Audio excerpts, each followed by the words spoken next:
तो दोस्तों आज की वीडियो में हम करने वाले हैं क्लास 10 एनसीईआरटी एक्सरसाइज 2.2 का क्वेश्चन नंबर फर्स्ट। तो दोस्तों आइए सबसे पहले क्वेश्चन को समझ लेते हैं क्या कहता है, उसके बाद इसको सॉल्व करते हैं। बहुत ध्यान से देखिएगा कि क्वेश्चन कह रहा है कि find the zeros of the following quadratic polynomial. इसका मतलब ये हुआ कि नीचे दिया गया क्वाड्रेटिक पॉलिनोमियल का जीरोज निकालना है। फॉलोइंग मतलब नीचे दिया गया।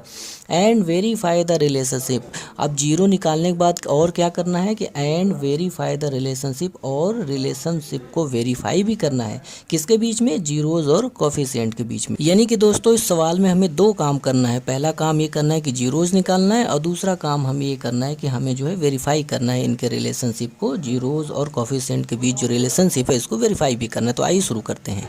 तो दोस्तों फर्स्ट का जो पहला क्वेश्चन है वो है हमारे सामने x square minus 2x minus 8। तो आइए चलते हैं, इसको कॉपी में लिख के आपको समझाते हैं कि इसको कैसे करना है। तो दोस्तों अब आपको यहाँ से ये भी सीखते चलना है कि अगर यही क्वेश्चन आपके बोर्ड एग्जाम में आता है तो उसे एग्जाम की कॉपी में कैसे लिखना है वो भी आपको यहाँ से सीखते चलना है। जैसे मान लीजिए कि ये फर्स्ट का फर्स्ट है, तो हम यहाँ पे डाल देंगे कि भैया फर्स्ट का ये फर्स्ट क्वेश्चन है, फिर नीचे डालेंगे सॉल्यूशन।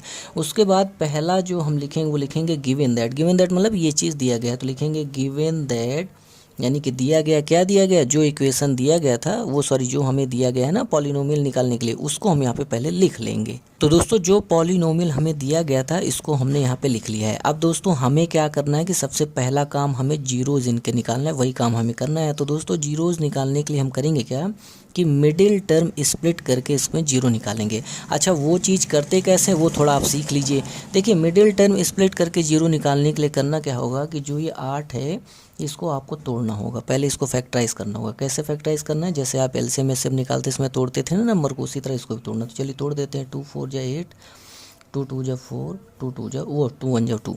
अब दोस्तों जब हमने 8 का फैक्टराइज किया तो हमारे सामने आया 2 × 2 × 2। अब दोस्तों इसी कम्बिनेशन को लेकर, यानी कि कुछ ऐसा कम्बिनेशन बनाओ कि जिसको जोड़ने या घटाने पर माइनस का 2 आ जाए। तो सबसे पहले इसमें कम्बिनेशन बनाओ। तो हमने ये कम्बिनेशन बनाया, इसका और इसका कम्बिनेशन बनाया। तो यहाँ से निकल आया 4, यहाँ से निकल के आ गया 2। अब इस 4 और 2 का कुछ ऐसा प्लस माइनस करो कि हमें माइनस का 2 मिल जाए। तो दोस्तों माइनस का 2 लाने के लिए करना क्या होगा कि 4 को हमें माइनस में रखना होगा और 2 को प्लस में रखना होगा।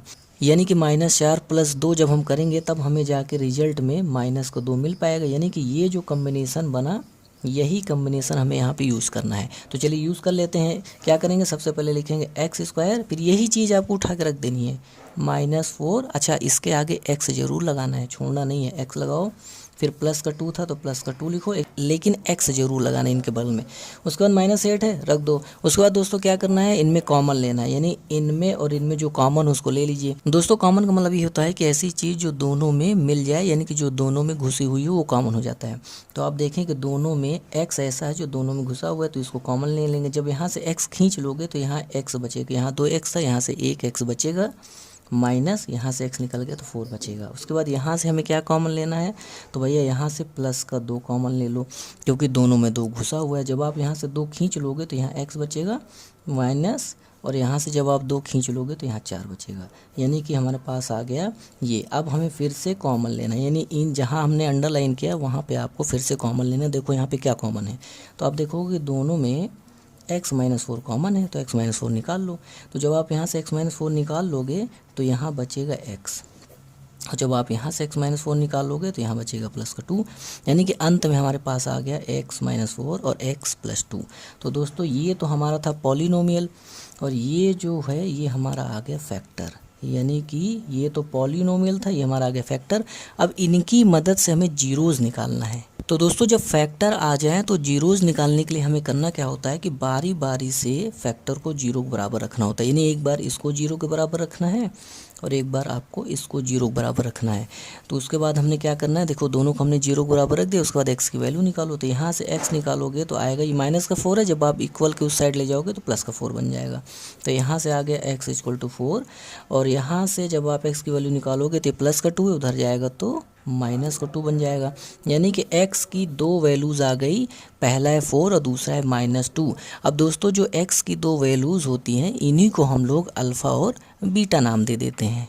अब दोस्तों इनमें से किसी भी एक को आप अल्फ़ा मान लो, किसी भी एक को आप बीटा मान लो। चाहो तो आप इसको अल्फ़ा मानो, इसको बीटा मानो, या फिर आप चाहो तो इसको अल्फ़ा मानो, इसका बीटा मानो। यानी कि जिसको भी जो मानो उसको आपको एग्ज़ाम में लिख के बता देना है। जैसे हम यहाँ मान रहे हैं इसको अल्फ़ा, इसको बीटा, तो हम लिख के बता देंगे कि लेट अल्फ़ा इज़ टू 4, हमें लिख के पूरा बता देना है, और बीटा -2। आपको बता दें कि जो x की वैल्यूज़ होती है, यानी कि जो x की वैल्यू आती है उसको हम लोग अल्फ़ा बीटा नाम दे देते हैं, और जो x की वैल्यू होती है उसी को हम लोग जीरोज़ बोलते हैं। यानी कि हमारे पास जीरोज़ आए हैं 4 और -2, लेकिन इसको आपको एग्ज़ाम में लिख के बता देना है लाइन में। कैसे लिख के बताओगे कि द जीरोज़ ऑफ, अच्छा किसके जीरोज़ भैया, जो हमने सॉल्व किया पॉलिनोमियल, किसका, the zeros of x square minus कितना था, x square -2 x square -2x -8 are, यानी इनके जो जीरोज़ हैं वो है 4 एंड -2। ये हो गया हमारा पहला कंप्लीट। अब हमें दूसरा काम क्या करना था कि वेरीफाई करना था।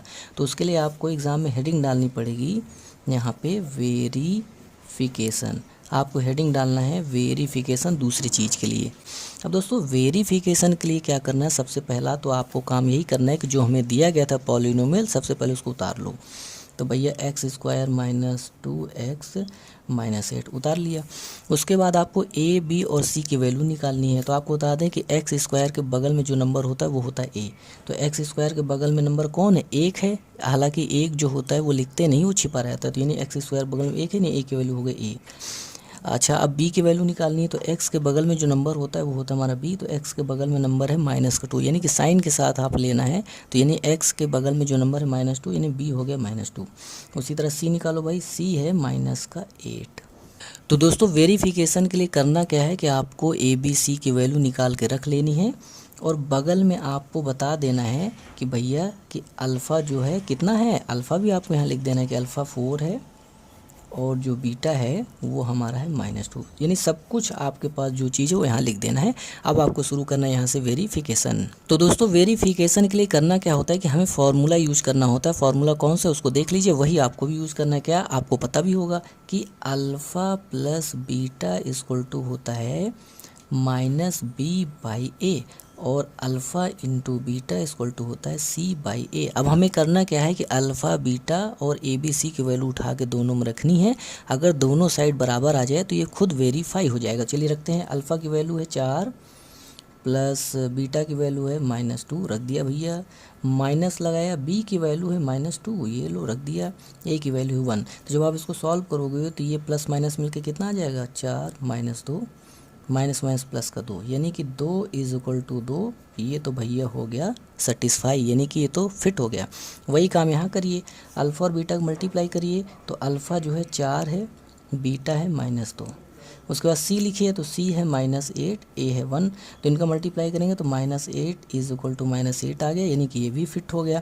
इतना करने के बाद आपको हेडिंग डालनी है इसके जस्ट नीचे। हमारे पास जगह नहीं तो हम यहाँ लिख दे रहे हैं, इसके जस्ट नीचे आपको हेडिंग नहीं डालनी, एक लाइन लिखनी। क्या लिखनी भैया, हेंस, आपको लिखना है हेंस वेरीफाइड। यानी इस तरीके से क्या हो गया, हमारा वेरीफाइड हो गया। तो अब जाके ये पूरा क्वेश्चन आपका कंप्लीट हो गया। अब जाके दोनों चीज़ हमने यहाँ पे करके दिखा दी है। तो दोस्तों इसी तरह आपको एग्ज़ाम में करके दिखाना है, इसका आप स्क्रीनशॉट लेके रख लीजिए।